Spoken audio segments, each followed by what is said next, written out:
Abigail lost her father at a tender age. The world around her grew quiet, but her mother's strength became her new melody. To make ends meet, her mother ran a small fabric store in the heart of the market. With every yard of cloth she sold, she stitched hope into their lives.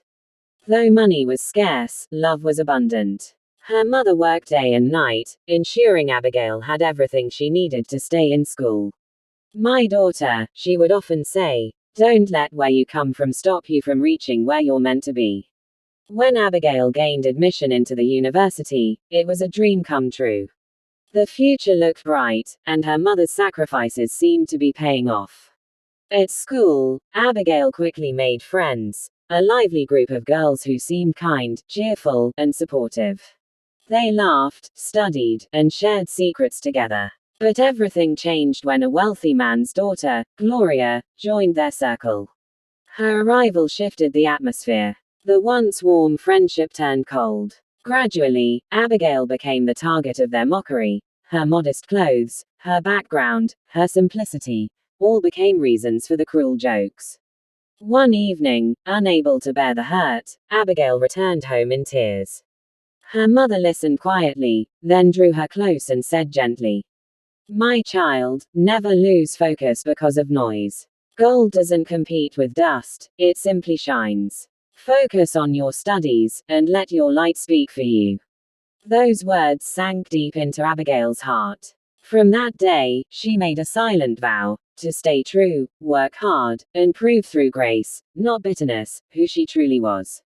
Years passed. Final exams arrived. Inside the hall, while others fidgeted and whispered in panic, Abigail sat calmly with a confident smile.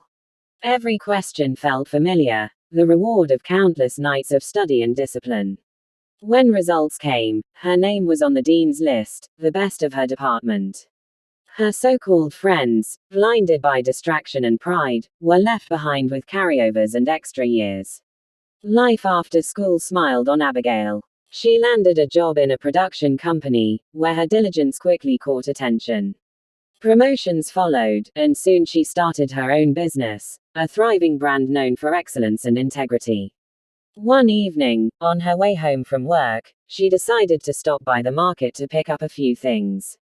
As she reached for some pepper, a faint, trembling voice called her name. "Abigail, is that you?" She turned, and froze. Standing before her was Necker, one of the girls who had once mocked her. Time had not been kind to her. She was now hawking peppers by the roadside, her eyes filled with shame. Necker's voice quivered. "Abigail, I'm so sorry for everything we did back in school. You didn't deserve it." Abigail looked at her for a moment, then smiled softly. "It's all in the past, Necker. We all grow, and life has its lessons." That evening, Abigail didn't just forgive her, she offered her a chance. She took Necker's contact and later employed her in her company, giving her the opportunity to rebuild her life. Years later, Necker would often tell people, "If not for Abigail's kindness, I don't know where I'd be today."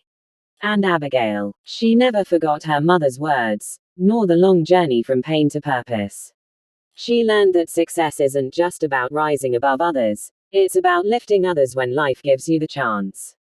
Hard work, humility, and grace always win. And true success isn't measured by what you have, but by how many lives you help rebuild on your way up. If you enjoyed this piece, like, share and subscribe.